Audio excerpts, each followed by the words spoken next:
भोजपुरिया समाज चैनल में आप सबके स्वागत बा। भोजपुरी के तमाम खबर सबसे पहले जाने खातिर भोजपुरिया समाज चैनल के सब्सक्राइब कर दी और घंटी पर जरूर दबा दी। जय भोजपुरिया समाज। जी हाँ भैया, अभी के रिपोर्ट में बहुत ही बेहतरीन खबर लेके आयल बनी जौन की भोजपुरी के पावर स्टार पवन सिंह के आज सुबह में एक गाना रिलीज हुआ, न्यू ईयर वीडियो सॉन्ग 2021 जौन के भोजपुरी सॉन्ग रहा।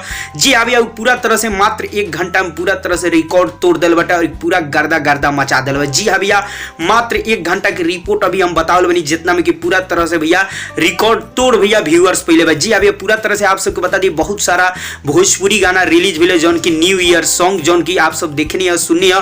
और पवन सिंह के आज गाना रिलीज हुए जौन की सुबह 6:30 बजे टाइम रहा, लेकिन रातें शूटिंग कंप्लीट भई तो भैया एडिटिंग मिक्सिंग में थोड़ा सा टाइम लागल जाना के वजह से आज सुबह में 7 बजे के आसपास रिलीज भइल हुए और मात्र 1 घंटा में पूरा तरह से गर्दा गर्दा मचा दिलस हुए और बहुत ही काफी ज्यादा व्यूअर्स प्राप्त किए हुए। आप सबको बता दी गाना के बोलबा छपरा से आवता डांसर। जी हाँ भैया, छपरा से आवता डांसर गाना के बोलबा जना गइल बने पवन सिंह, ए गाना के लिखले बने अजय बच्चन जी, ए गाना म्यूजिक दल बने छोटू रावत जी और ये गाना के डायरेक्टर बने विभांशु तिवारी जी। आप सबके बता दी मात्र 1 घंटा में ये गाना के व्यूअर्स मिलल बा 402 के, यानी 4,02,000 व्यूअर्स मिलल बा जौन की डिस्प्ले पे स्क्रीनशॉट देख सकते प्रूफ के तौर पे world wide records Bhojpuri YouTube channel के माध्यम से रिलीज हो चुकल बा। और आप सबको बता दी 402 के अभी तक 2021 के जितना भी नया साल के गाना रिलीज हुई बा वीडियो सॉन्ग चाहे ऑडियो सॉन्ग कोनो पर 1 घंटा में इतना व्यूअर्स नहीं के गई जौन की पवन सिंह के 2021 के इन नया साल के गाना जौन की वीडियो सॉन्ग पर मात्र 1 घंटा में 402 के व्यूअर्स प्राप्त हुई बा, यानी 402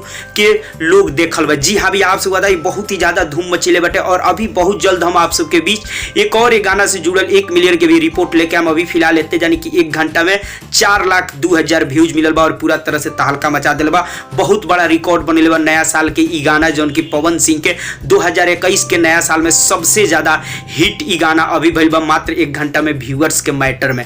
तो आप सब का कहल चाहते हैं भैया, आप सबके गाना कैसा लागल जरूर कमेंट करके बताइए। चलते चलते वीडियो के लाइक करी, ज्यादा से ज्यादा वीडियो के दबा के शेयर करी। फिर से हम बहुत जल्द एक नया और बेहतरीन खबर के साथ।